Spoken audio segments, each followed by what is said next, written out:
जय हिंद साथियों, कैसे आप सभी। आशा करते हुए अच्छा होंगे। मैं सूर्य विश्वकर्मा एक बार फिर से आपको अपने YouTube channel power of question पर हार्दिक स्वागत करता हूं। आज का जो प्रश्न होने वाला है दोस्तों, यूपी पुलिस कांस्टेबल का सामान्य ज्ञान का प्रश्न होने वाले हैं। सामान्य ज्ञान के बहुत ही महत्वपूर्ण प्रश्न होने वाले हैं। ठीक है, तो आप हमारे चैनल पर नए हो तो चैनल को सब्सक्राइब करिएगा, वीडियो को लाइक करिएगा। चलिए वीडियो करते हैं कंटिन्यू। आज का जो पहला प्रश्न है दोस्तों, पहला प्रश्न कहता है, निम्नलिखित में से भारतीय अर्थव्यवस्था में सब्सिडी या आर्थिक सहायता का वर्णन करने के लिए कौन सा विकल्प सही है। किसका दोस्तों, सब्सिडी या आर्थिक सहायता का वर्णन करने के लिए कौन सा विकल्प सही है। आपके चार विकल्प दिए गए हैं। प्रश्न ऑप्शन नंबर ए क्या कहता है, उत्पादन के कारकों और को व्यावसायिक उद्यमों द्वारा किए गए भुगतान, या देश की सरकार से एक उद्यम या एक उद्योग के लिए धन का हस्तांतरण, या निजी कंपनियों द्वारा शेयर धारकों के लिए किया गया भुगतान, या देश की सरकार के लिए एक उद्यम या एक द्वारा। ठीक, तो फटाफट कमेंट करके बताइए दोस्तों, पहले का आंसर क्या होगा। फटाफट कमेंट करके बताइए।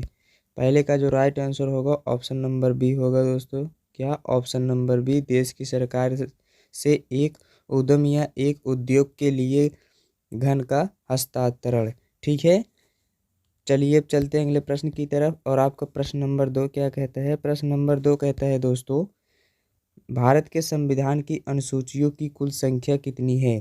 फटाफट कमेंट करके बताइए।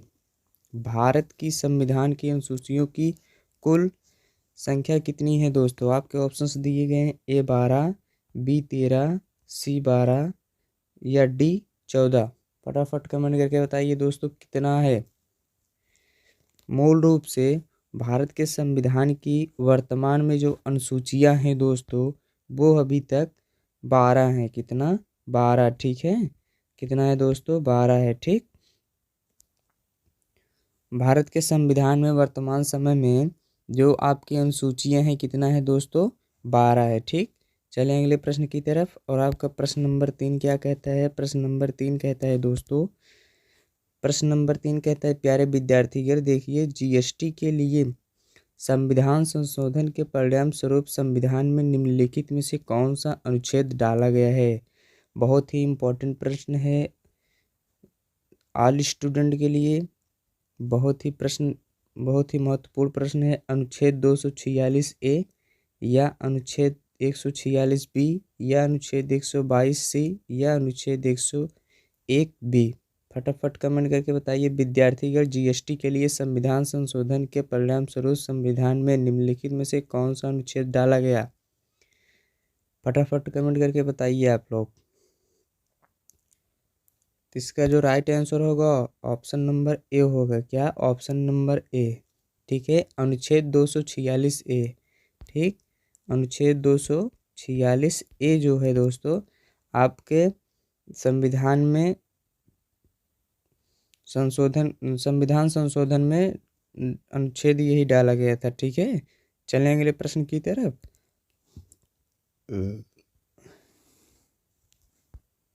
प्रश्न नंबर 4 क्या कहता है विद्यार्थीगण, सिंगापुर की मुद्रा कौन सी है। सिंगापुर में की मुद्रा कौन सी है। आपके ऑप्शंस दिए गए हैं विद्यार्थीगण, सिंगापुर स्टर्लिंग, या सिंगापुर डॉलर, या सिंगापुर येन, या सिंगापुर रुपए। फटाफट कमेंट करके बताइए विद्यार्थीगण, सिंगापुर की मुद्रा कौन सी है। इसका जो राइट आंसर होगा विद्यार्थीगण ऑप्शन नंबर बी होगा, सिंगापुर डॉलर चलता है। ठीक है, सिंगापुर में कौन सी मुद्रा चलती है दोस्तों, तो सिंगापुर में डॉलर चलता है। जिस तरह भारत में अभी अपने यहाँ रुपए चलता है, ठीक उसी तरह से सिंगापुर में क्या चलता है प्यारे विद्यार्थीगण, तो डॉलर चलता है। ठीक है, सिंगापुर डॉलर। चलें विद्यार्थीगण, चलते हैं अगले प्रश्न की तरफ। आपका अगला प्रश्न क्या कहता है। प्रश्न नंबर 5 बहुत ही महत्वपूर्ण प्रश्न है जी, सामान्य ज्ञान का बहुत ही महत्वपूर्ण प्रश्न है विद्यार्थीगण ये। ठीक है, पानी का घनत्व अधिकतम होता है। पानी का अधिकतम घनत्व कितना होता है दोस्तों। फटाफट विद्यार्थीगण कमेंट करके बताइए, पानी का घनत्व कितना होता है अधिकतम। ऑप्शंस दिए गए हैं 100 डिग्री सेल्सियस पर, या 4 डिग्री सेल्सियस पर, या 0 डिग्री सेल्सियस पर, या -4 डिग्री सेल्सियस पर।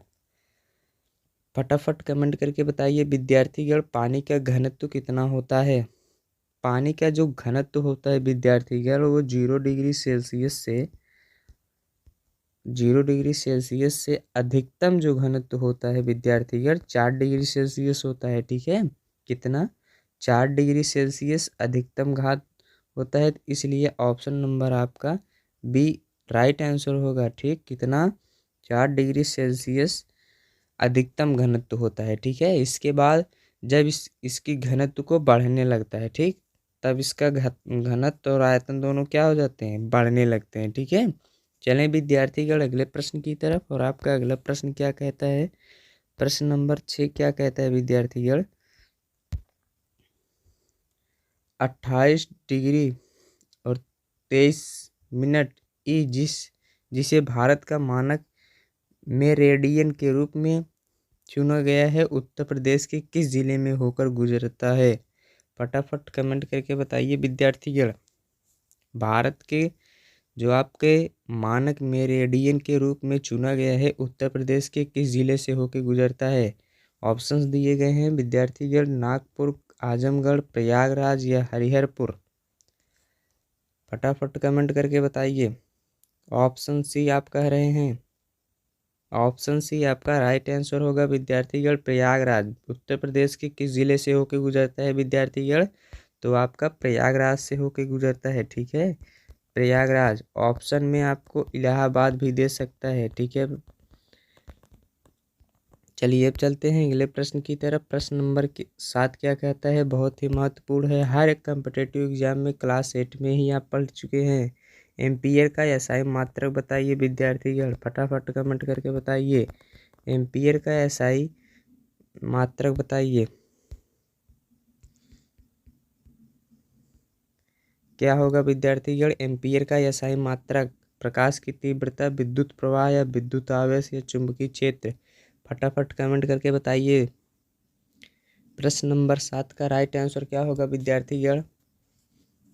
ऑप्शन नंबर सी होगा। क्या? ऑप्शन नंबर सी विद्युत आवेश। ठीक है विद्यार्थीगण, क्या? विद्युत आवेश, ये क्लास 8 में ही हम पढ़ लेते हैं। ठीक है, विद्युत आवेश। एम्पियर का एसआई मात्रक क्या होता है विद्यार्थीगण? तो विद्युत आवेश होता है। ठीक है, चलें अगले प्रश्न की तरफ। आशा करता हूँ आपको वीडियो पसंद आ रही है। वीडियो पसंद आ रही है, चैनल पे नए हैं, चैनल को सब्सक्राइब कर दीजिए, वीडियो को लाइक कर दीजिए और एक शेयर कर दीजिए दोस्तों। फटाफट विद्यार्थीगण अपने दोस्तों के पास इस वीडियो को शेयर कर दीजिए, जिससे उनको भी ये सब पता चल जाए। ठीक है, चलें अगले प्रश्न की तरफ। और आपका प्रश्न नंबर 8 क्या कहता है? प्रश्न नंबर 8 कहता है विद्यार्थीगण, निम्नलिखित में से कौन सा विटामिन B6 का दूसरा नाम है? बहुत ही अच्छा प्रश्न है। B6, विटामिन B6 का दूसरा नाम। ऑप्शन दिए गए हैं थायमीन, नियासिन, पायरिडॉक्सिन या रिबोफ्लेविन। क्या है दोस्तों? फटाफट करके कमेंट करके बताइए। जी, आपका right answer option number C. आप सब एकदम बिल्कुल बता रहे हैं सही। ऑप्शन नंबर सी जो है आपका राइट आंसर होगा। क्या? Option number C. ठीक है, क्या होता है? पायरिडॉक्सिन होता है। ठीक है, और विटामिन बी से दोस्तों आपका बेरी बेरी रोग भी होता है, इसको आप याद रखिएगा। बेरी बेरी रोग भी होता है विटामिन सी से। ठीक है, चले अगले प्रश्न की तरफ। आशा करता हूँ ये चीज़ आपको अच्छे से समझ में आई होगी। चलिए अब चलते हैं अगले प्रश्न की तरफ विद्यार्थीगण। प्रश्न नंबर 9 क्या कहता है? प्रश्न नंबर 9 कहता है विद्यार्थीगण, केंद्रीय पुलिस प्रशिक्षण एकेडमी स्थित है, कहाँ पे स्थित है? क्या केंद्रीय पुलिस प्रशिक्षण दोस्तों एकेडमी कहाँ पे स्थित है? हैदराबाद, नई दिल्ली, नागपुर या भोपाल। फटाफट कमेंट करके बताइए विद्यार्थीगण, केंद्रीय पुलिस प्रशिक्षण एकेडमी कहाँ स्थित है आपके? ऑप्शन नंबर डी एकदम सही बता रहे हैं आप। ऑप्शन नंबर डी केंद्रीय पुलिस प्रशिक्षण एकेडमी भोपाल में स्थित है। चलें विद्यार्थीगण अगले प्रश्न की तरफ। कहाँ स्थित है? भोपाल में, ठीक है, इसको आप याद रखिएगा। तो ये प्रश्न अगर आपके पेपर में आ गया तो आप डी को लॉक करके आएंगे, ठीक है। चलिए अब चलते हैं प्रश्न नंबर 10 की तरफ विद्यार्थीगण। प्रश्न नंबर 10 कहता है इरेडियम परत की खोज किसने की और नोबेल पुरस्कार जीता? इरेडियम परत की खोज किसने की और नोबेल पुरस्कार जीता? आपके ऑप्शंस दिए गए हैं, Henry Moseley, Pierre Curie, Santiago Ramon या लुइस अल्वारेज। फटाफट कमेंट करके बताइए 10वें का राइट आंसर क्या होगा। 10वें का जो राइट आंसर होगा ऑप्शन नंबर डी होगा। क्या होगा विद्यार्थीगण? ऑप्शन नंबर डी होगा। लुइस अल्वारेज ने रेडियम परत की खोज की थी। किसका? इरेडियम परत की। इरेडियम जो है दोस्तों आपका एक तरफ से इरेडियम जो है दोस्तों आपका ना, यह एक तरफ से आपका तत्व है दोस्तों। क्या है? तत्व है, ठीक है। और इसका जो परमाणु क्रमांक है दोस्तों, क्या परमाणु क्रमांक है? परमाणु क्रमांक है दोस्तों यह आपका 77 है। कितना? 77, 77 परमाणु क्रमांक है दोस्तों। फट समझ में आया? इरेडियम परत जो है एक प्रकार से आपकी तत्व है जिसको किसने खोजा था? लुइस अल्वारेज ने खोजा था। और इसका जो परमाणु क्रमांक है वो कितना है? 77 है, ठीक है। फिर से एक बार रिपीट कर देता हूँ, इरेडियम परत की खोज किसने की दोस्तों? तो लुइस अल्वारेज ने की थी, ठीक। और नोबेल पुरस्कार किसने प्राप्त किया? लुइस अल्वारेज ने प्राप्त किया था, ठीक है। यह एक प्रकार से तत्व है आपका। इरेडियम एक प्रकार से क्या है? आपकी तत्व है जिसका परमाणु क्रमांक कितना है? 77 है, ठीक है। चलिए आशा करता हूँ ये चीज़ आपको अच्छे से क्लियर हो गई होगी। तो चलिए अब चलते हैं अगले प्रश्न की तरफ। और प्रश्न नंबर 11 क्या कहता है? प्रश्न नंबर 11 कहता है विद्यार्थीगण मार्च 2020 में उत्तर प्रदेश सरकार द्वारा जारी आंकड़ों के अनुसार उत्तर प्रदेश के निम्नलिखित में से कौन से जिले ने राज्य की जीडीपी के न्यूनतम योगदान दिया था?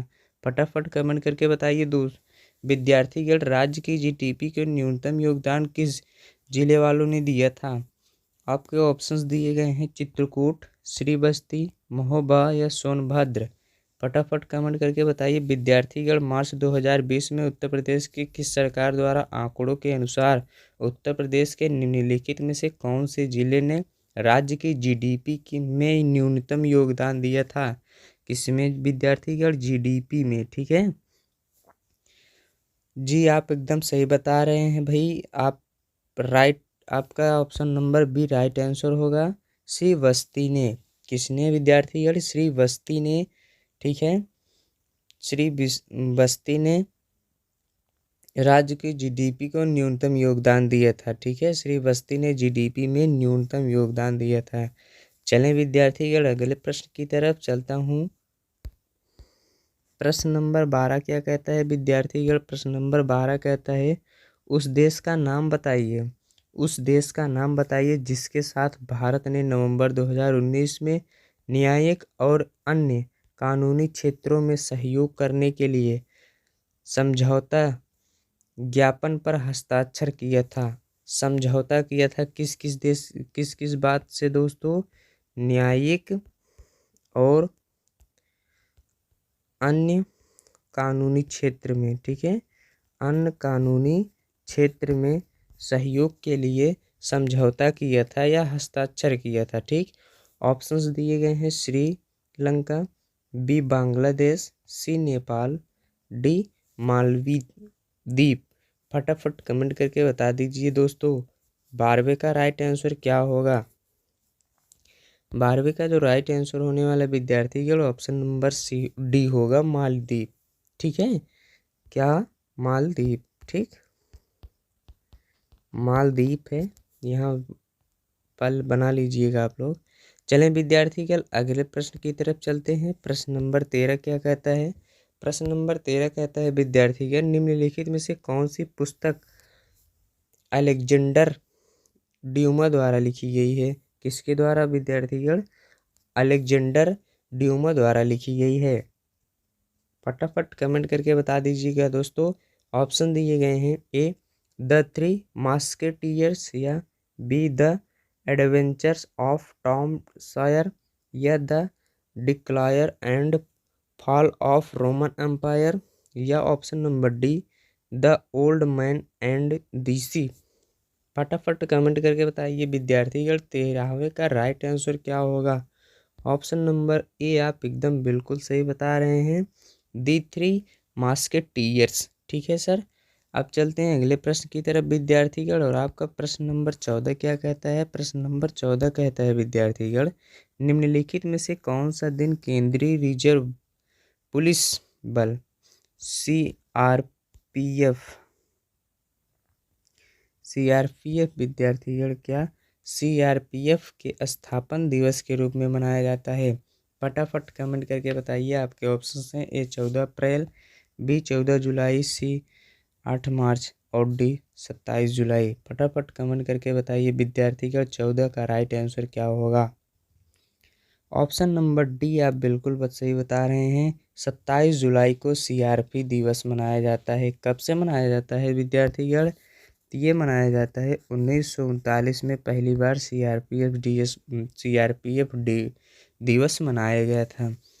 ठीक है विद्यार्थीगण, कब मनाया गया था पहली बार? 1939 ईस्वी में।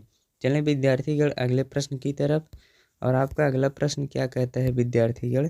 अगला प्रश्न कहता है, प्रश्न नंबर 15 कहता है, बहुत ही अच्छा प्रश्न है, 2018 और 19 की अवधि के दौरान राष्ट्रीय मानवाधिकार आयोग के अध्यक्ष निम्नलिखित में से कौन रहे हैं? सन 2018-19 के अवधि के दौरान राष्ट्रीय मानवाधिकार आयोग के अध्यक्ष निम्नलिखित में से कौन से रहे हैं? ऑप्शंस हैं, एच.एल. दत्तू, या प्रफुल्ल चंद्र पंत, या जयदीप गोविंद, या पिंकी चंद्र घोष। फटाफट कमेंट करके बताइए दोस्तों 15 का राइट आंसर क्या होगा। इसका जो राइट आंसर होने वाला है ऑप्शन नंबर ए होगा विद्यार्थीगण, एच.एल. दत्तू। ठीक है, क्या एच.एल. दत्तू जी हैं? ठीक है, मानवाधिकार आयोग के अध्यक्ष कौन थे विद्यार्थीगण? तो एच.एल. दत्तू थे। ठीक है, चलें अगले प्रश्न की तरफ, और आपका प्रश्न नंबर 16 क्या कहता है विद्यार्थीगण? प्रश्न नंबर 16 कहता है, भारत के थार रेगिस्तान में स्थित कच्छ का रण भारत के निम्नलिखित में किस राज्य में अव्यवस्थित है? ऑप्शंस दिए गए हैं, गुजरात, राजस्थान, महाराष्ट्र, या पंजाब। फटाफट कमेंट करके बता दीजिए एक बार। आपके पास वॉइस हमारी क्लियर जा रही कि नहीं? फटाफट कमेंट करके बताइएगा। वॉइस में कोई प्रॉब्लम्स हो तो आप हमें कमेंट करके बताइए फटाफट। वीडियो की क्वालिटी में कोई प्रॉब्लम हो तो आप हमें कमेंट कर सकते हैं। ठीक है, इसका जो राइट आंसर होगा विद्यार्थीगण ऑप्शन नंबर ए। ठीक है, वीडियो को बहुत फालतू की बातें ना करते हुए वीडियो को हम बहुत शॉर्ट बनाना चाहते हैं। ठीक है, चलिए चलते हैं अगले प्रश्न की तरफ। फालतू की बातें मना किए करो आप लोग, पढ़ाई पे विशेष ध्यान दो। चलें अगले प्रश्न की तरफ। प्रश्न नंबर 17 क्या कहता है? ब्रिटिश सरकार द्वारा 1927 में भारत में साइमन कमीशन भेजा गया था। कब भेजा गया था दोस्तों? 1927 में भारत से साइमन कमीशन भेजा गया था ब्रिटिश सरकार द्वारा। उसका उद्देश्य क्या था दोस्तों? जो ब्रिटिश सरकार द्वारा 1927 में भारत में साइमन कमीशन भेजा गया था, उसका मेन उद्देश्य क्या था, उसका गोल क्या था दोस्तों?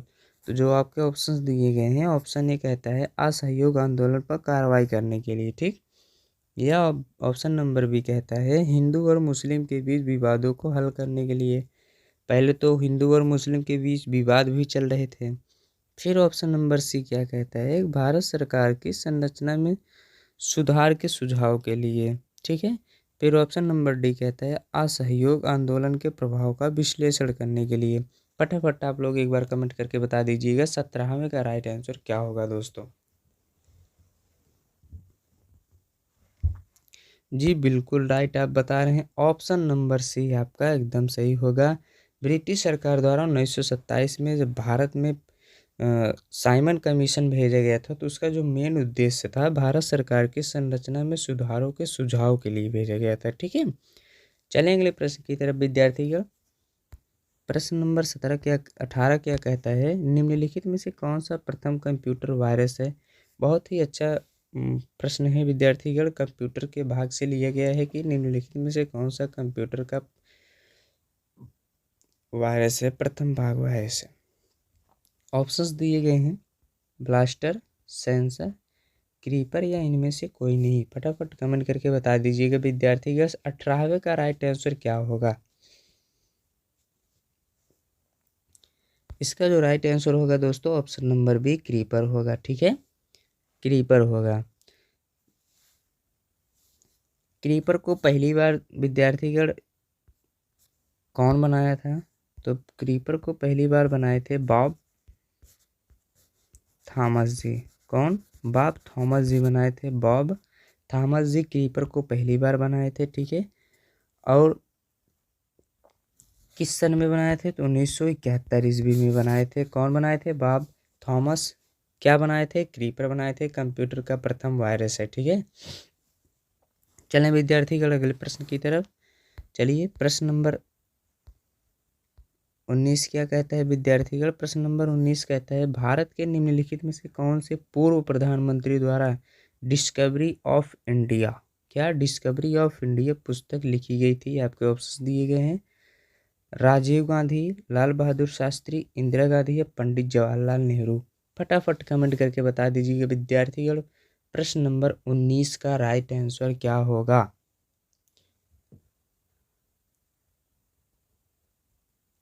जी बिल्कुल सही बता रहे हैं, प्रश्न नंबर 19 का राइट आंसर आपका ऑप्शन नंबर डी होगा, पंडित जवाहरलाल नेहरू। कौन? पंडित जवाहरलाल नेहरू। ठीक, आपके जानकारी खातिर बता दूं विद्यार्थीगण, जो पंडित जवाहरलाल नेहरू थे ये भारत के प्रथम प्रधानमंत्री भी थे। भारत के प्रथम प्राइम मिनिस्टर थे। ठीक है दोस्तों, क्या थे? प्राइम मिनिस्टर या प्रधानमंत्री थे। ठीक, और ये डिस्कवरी ऑफ इंडिया किस सन में लिखी गई पुस्तक है दोस्तों, तो ये लिखी गई थी 1944 में। ठीक है, किस में? 1944 में। ठीक है विद्यार्थीगण, चलते हैं अगले प्रश्न की तरफ। आशा करता हूँ ये चीज़ आपको अच्छे से समझ में आई। अच्छे से समझ में आए तो वीडियो को लाइक करिएगा, चैनल को सब्सक्राइब कर दीजिएगा। ठीक, चलिए अब चल प्रश्न नंबर 20 क्या कहता है। प्रश्न नंबर 20 कहता है, किसने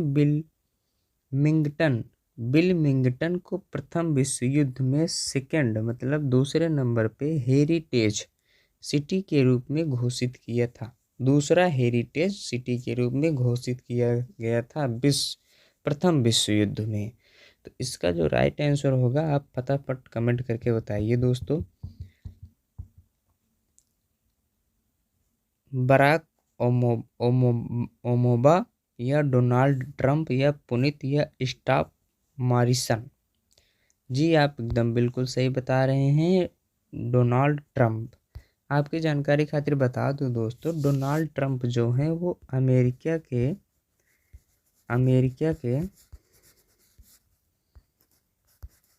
राष्ट्रपति भी हैं। ठीक है, ठीक दोस्तों, क्या है? राष्ट्रपति। ठीक, अमेरिका के। ठीक है, चलिए अब चलते हैं अगले प्रश्न की तरफ। प्रश्न नंबर 21 क्या कहता है। प्रश्न नंबर 21 कहता है, विद्यार्थीगण निम्नलिखित में से किस क्षेत्र में विशिष्ट उपलब्धियों के लिए पुलित्जर पुरस्कार दिया जाता है। ठीक विद्यार्थीगण, कमेंट करके बताइए किस क्षेत्र में विशिष्ट पुरस्कार दिया जाता है। आपके खेल में, औषधि में, पत्रकारिता में या फोटोग्राफी में। फटाफट कमेंट करके बताइए 21 का राइट आंसर क्या होगा। जी बिल्कुल राइट आंसर आप बता रहे हैं, सी आपका सही होगा। सी, पत्रकारिता में। किसमें विद्यार्थीगण? पत्रकारिता में। चले विद्यार्थीगण अगले प्रश्न की तरफ, और आपका अगला प्रश्न क्या कहता है। प्रश्न नंबर 22 क्या कहता है, निम्नलिखित में से कौन से यूपी जेडीए और एलआर अधिनियम का सबसे उपयुक्त पूर्ण रूप है। किस किस चीज का दोस्तों? यूपी और जे ए एल आर। ठीक है, UP J A L R अधिनियम का सबसे उपयुक्त भूमि रूप है।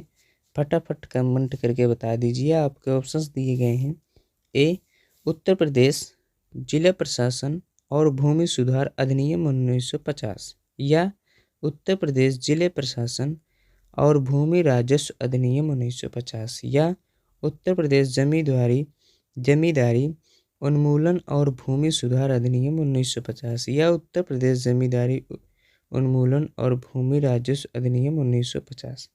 फटाफट कमेंट करके बता दीजिए 22 का जो है राइट आंसर क्या है विद्यार्थीगण। तो 22 का जो राइट आंसर होगा ऑप्शन नंबर सी होगा। क्या होगा? ऑप्शन नंबर सी होगा विद्यार्थीगण। ठीक है, ऑप्शन नंबर सी होगा। क्या होगा ऑप्शन नंबर सी? उत्तर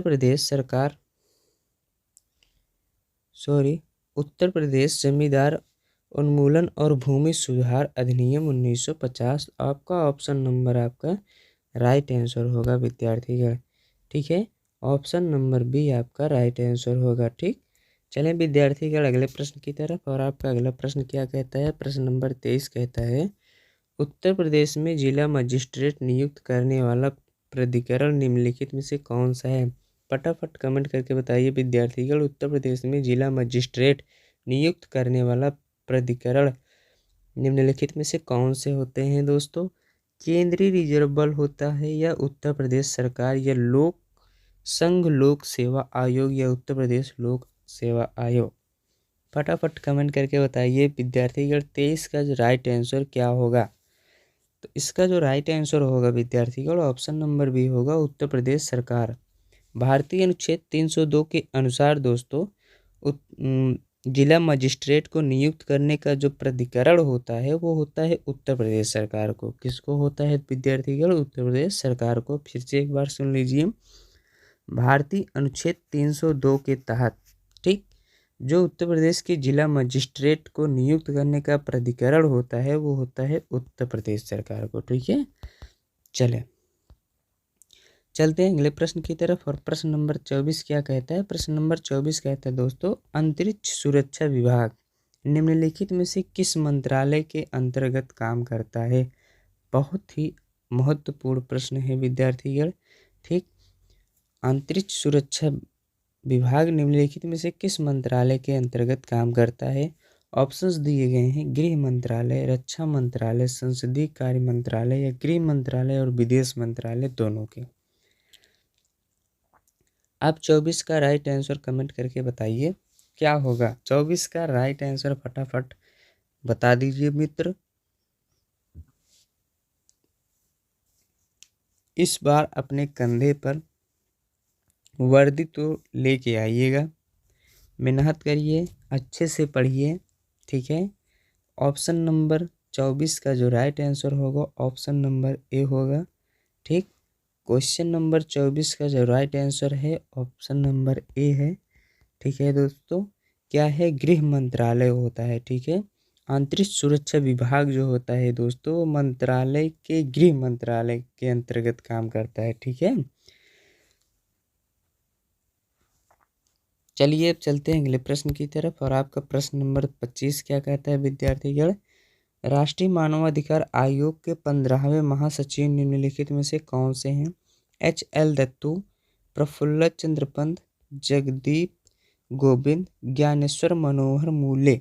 फटाफट कमेंट करके बता दीजिए 25 का राइट आंसर क्या होगा?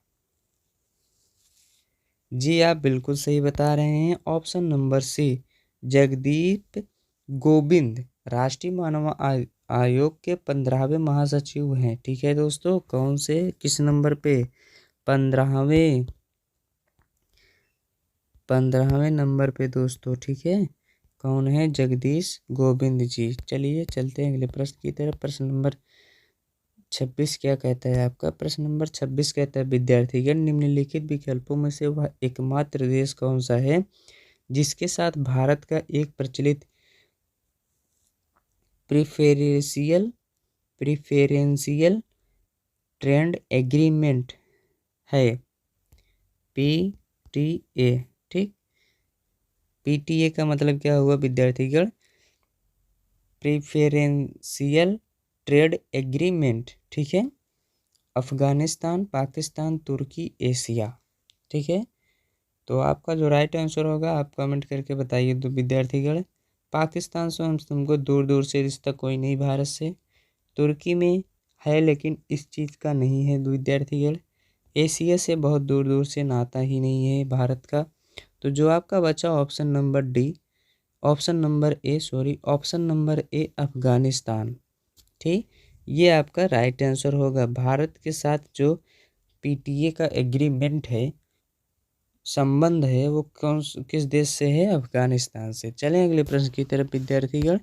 प्रश्न नंबर 27 क्या कहता है? प्रश्न नंबर 27 कहता है निम्नलिखित में कौन सा बाल गंगाधर तिलक द्वारा किए गया साहित्यिक कार्य है? किसके द्वारा विद्यार्थीगण? बाल गंगाधर तिलक द्वारा किए गया साहित्यिक कार्य है। डॉन ऑफ द वेदास, या दान दी ओरायन, या young India, the call you young India. क्या है दोस्तों? फटाफट कमेंट करके बताइए 27 का राइट आंसर। इसका जो राइट आंसर होगा ऑप्शन नंबर बी, दी ओरायन हो विद्यार्थीगण। क्या है? दी ओरायन। ठीक, बाल गंगाधर तिलक द्वारा जो साहित्यिक कार्य है क्या है? दी ओरायन। ठीक है, चलें अगले प्रश्न की तरफ। और आपका प्रश्न नंबर 28 क्या कहता है? बहुत ही अच्छा प्रश्न है विद्यार्थीगण।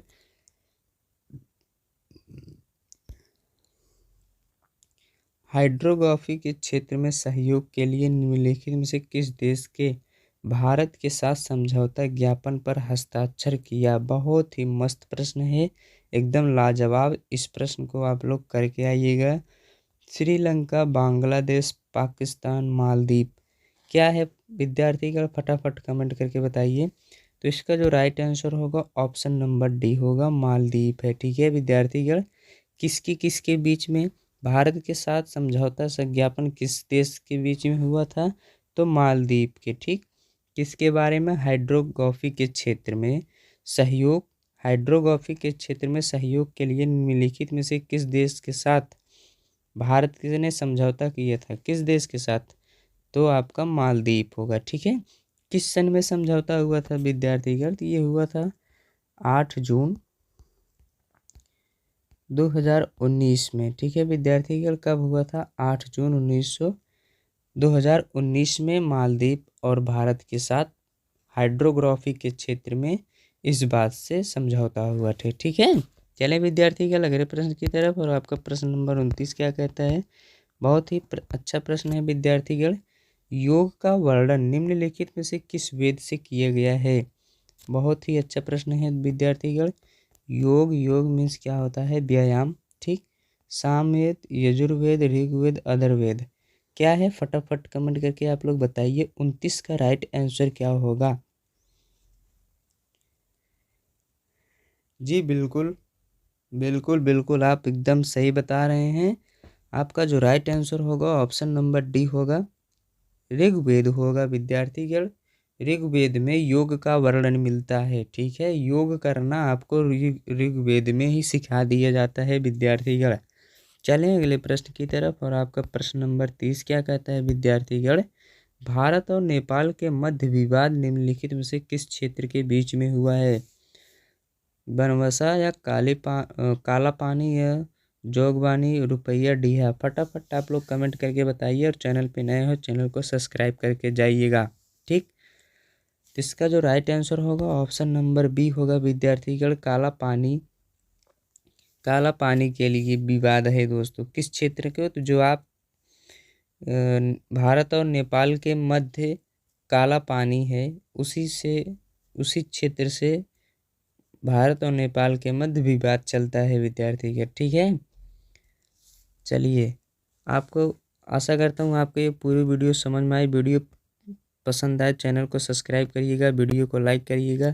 Thank you for watching this video.